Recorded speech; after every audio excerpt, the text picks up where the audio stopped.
오늘 계속 이어서 전도서 4장 말씀을 함께 보겠습니다.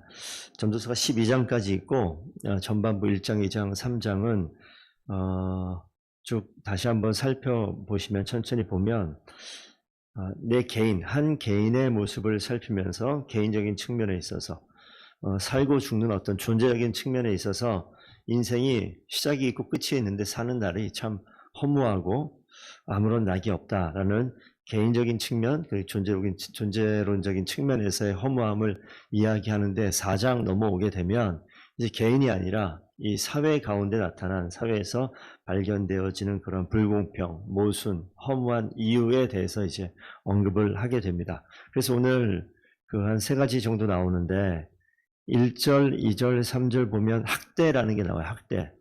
학대라는 것은 한 사람이 다른 사람, 권세 있는 자가 힘 있는 자가 힘 없는 자에게 드러내는 그러한 어떤 악한 모습인 것 같은데 이게 이제 개인이 아니라 사람 간의 관계 속에 나타나는 이야기를 이제 언급을 합니다. 그래서 보니까 4장 잠깐 간단히 좀 봅니다. 1절 보면 해 아래에서 행하는 모든 학대를 살펴보았다. 여기에서 다시 또 꼭 기억해야 될 게 해 아래에서라고는 표현이 계속 나온다고 그랬죠. 그러니까 이 땅 가운데서 타락하고 망가져 있는, 무너져 있는, 파괴되어 있는 이 땅 해 아래에서 벌어지는 일들.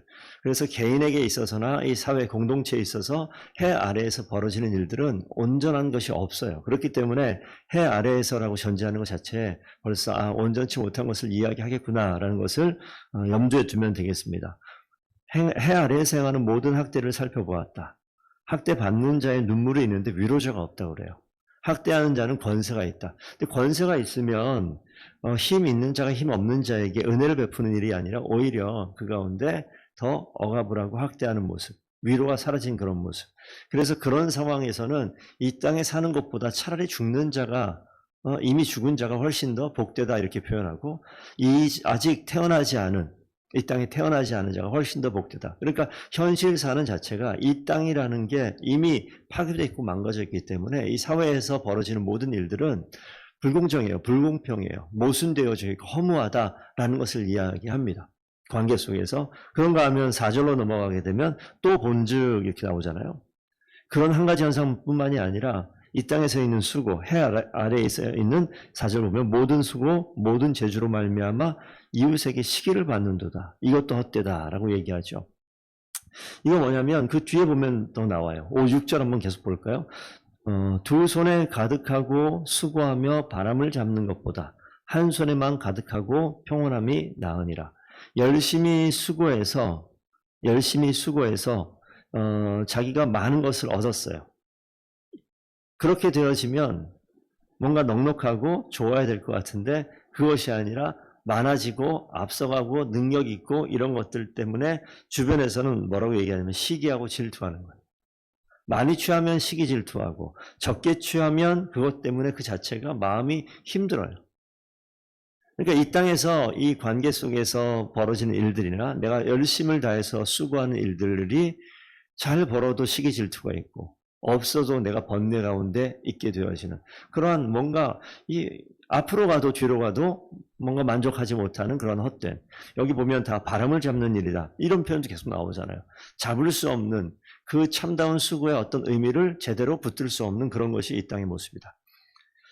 그러면서 이제 우리 7절 보시게 되면 7, 8절 보면 또 마찬가지예요. 8절 보면 어떤 사람은 아들도 없고 형제도 없고 홀로 있다. 그리고 그의 모든 수고에 끝이 없도다 이렇게 표현되어지는데 이 8절에는 열심히 수고했는데 수고한 자체가 무익하다라는 이야기를 하고 싶어서 그렇습니다. 아무에게도 형제도 없고 자녀도 없으니까 아무에게도 홀로 있는 사람, 아무에게도 그 물려줄 유산이 없음에도 불구하고 재산을 열심히 축적해봐야 그것조차도 허무하다. 그러니까 이 전반적으로 쭉 흘러가는 이 전도서 말씀 보시게 되면 왜 이 땅에서의 삶은 허무할까? 홀로 생각하면서 허무한 이유를 찾으려고 하면 찾기 쉽지 않아요. 그런데 항상 이 장치가 있습니다. 해 아래에서, 이 땅 가운데서. 그러니까 우리가 그냥 열심히 살아가는 게 중요한 게 아니라 이 땅의 의미, 이 세상이 만들어진 하나님께서 말씀하신 이 세상이라는 것에 대한 분명한 정의가 우리 가운데 있어야 돼요. 이 땅, 해 아래 우리가 발을 딛고 사는 이 땅은 온전치 못하다, 파괴되어 있다, 망가져 있다. 그렇기 때문에 아무리 노력을 해도 이 땅 가운데서는 온전한 것을 취할 수 없다라는 것이 1, 2, 3장의 어떤 결론과도 같은 내용이고, 그래서 하나님께로 눈을 돌리는, 이 단락이 끝나고 4장 넘어오니까 이 땅에 내 개인만 그렇든가? 아니다. 사회와의 관계 속에서도 최선을 다하고 열심을 다해서 그 관계 가운데 무엇인가 이루려 하는 모든 것들도 허무함으로 갈 수밖에 없는 이유는 이 해 아래에서 벌어지는 이 환경 자체가 그럴 수밖에 없는 것을 분명히 알아야 된다. 이 얘기하고 있습니다. 그러면서 이 구절 한번 보시면요. 이 공동체, 이 두 사람이라는 것은 나 한 개인이 아니라 이 두 사람, 이 사회 가운데 무엇을 얻어야 되는가? 두 사람이 한 사람보다 나으면 그들이 수고함으로 좋은 상을 얻을 것입니다. 이 어떤 주석에 보시게 되면 어떤 설명이 나와 있냐면, 팔레스타인 지방을 이 두 사람이 여행하는 것으로 한번 묘사를 하고 있습니다. 그러면 이 말씀을 그냥 말씀 이렇게 보는 게 아니라 여행하는 그림을 가지고 한번 보세요. 두 사람이 한 사람보다 나으면 그들의 수고함으로 좋은 상을 얻을 것이다. 자, 10절 보면요. 그들이 넘어지면 하나가 그 동물을 붙들어 일으키려니와. 함께 여행하다 누가 넘어져 있어요. 홀로 가다 넘어져 있으면 아무도 돕지 않겠지만 둘이 가다 넘어져 있으면 그 한 사람이 일으킨답니다. 홀로 있어 넘어지면 붙들어 일으킬 자가 없는 자에게는 화가 있으리로다. 아까 여행이라고 생각하면 좀 이해가 되시죠? 그 밑에 11절 봅니다. 두 사람이 함께 누우면 따뜻하거니 한 사람이 어찌 따뜻하랴. 이것은 여행을 그냥 하루 한나절 갔다 오는 것이 아니라 쭉 1박 2일, 2박 3일 그 여행길 가다 보면 밤에 잠을 자야 되는 이 사막과도 같은 그런 이 광야에 홀로 잠을 자는 것과 두 사람이 함께 눕는 것은 분명히 다르겠죠. 두 사람이 함께 누우면 따뜻하다. 그러면서 12절 한 사람이면 패하겠거니와 두 사람이면 맞설 수 있나니 세겹주는 쉽게 끊어지지 아니하니라. 한 사람 두 사람이 이야기하는 것이 아니라 홀로 있는 것이 아니라 함께 있는 이 공동체, 두 사람만 이야기하는 것이 아니라 여럿이 함께 있는 유익을 이야기합니다. 그러면서 한 사람, 두 사람 뒤에 세 겹줄은 쉽게 끊어지지 않는다. 이 공동체가 함께 모여서 함께 온전한 것을 이룰 때 더욱더 유익이 많은 것을 오늘 말씀을 통해서 이야기하죠. 히브리서 10장 25절 제가 읽어드리겠습니다. 서로 돌아보아 사랑과 선행을 격려하며 모이기를 패하는 어떤 자들의 습관과 같이 하지 말고 오직 권하여 그날이 가까움을 볼수록 더욱 그리하자. 그 말씀에도 보면 서로 돌아보아 사랑과 선행을 격려하며, 전도서의 말씀과 히브리서의 말씀을 한번 대조해 놓고 보게 되면, 전도서의 말씀은 해 아래 무너져 있고 깨어져 있고 파괴되어 있는 이 땅 가운데 허무한 인생을 얘기한다면, 히브리서 말씀에서 이야기하는 서로 돌아보아 사랑과 선행을 격려한다.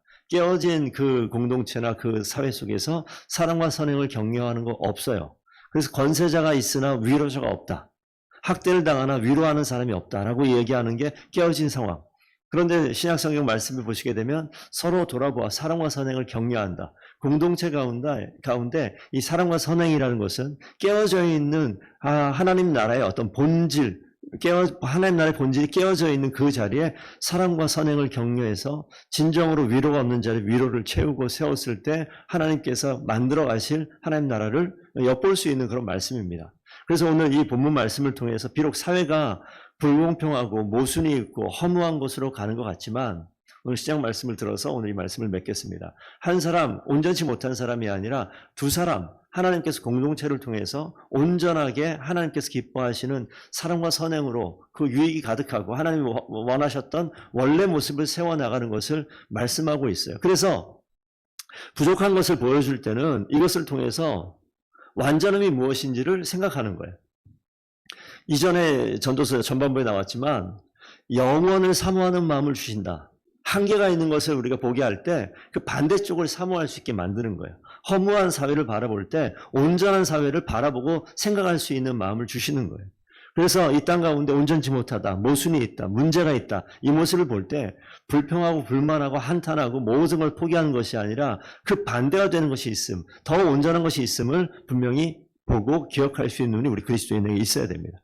그러니까 우리가 삶을 살 때 문제에 부딪히면 문제를 해결하는 힘이 있다는 것을 알아야 되고, 뭔가 멈출 수밖에 없는 자리가 있다면 더 걸어갈 수 있는 나를 돕는 하나님 계심을 기억하는 것. 그러니까 환경이 어렵다고 해서 좌절낭망하는 것이 아니라, 모순이 가득하다고 해서 그 자리에서 불평만 쏟아내는 것이 아니라, 그 자리는 어떤 자리냐면 극복해내시는, 완전하게 만드시는 하나님이 일하시는 순간이고 시간이 준비되어져 있다는 것을 보게 되어지면 분명히 인생은 바뀝니다.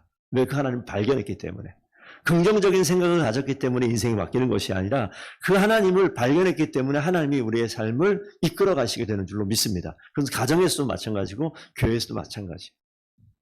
그래서 교회에 어떤 어려움이 있다. 그때는 하나님이 일하실 수 있는 것이 아주 극명하게 드러날 수 있는 시간. 그렇기 때문에 하나님께 더 가까이 가게 되는 시간이고 그 시간을 통해서 하나님의 일하심을 반드시 경험하게 될 줄로 믿습니다. 그런 은혜가 나에게, 우리 가정에게, 그리고 우리 교회에게 나타나게 될 줄로 간절히 바라며 또 오늘 하루 힘있게 기쁨으로 시작하는 귀한 하루 되기를 축복드립니다.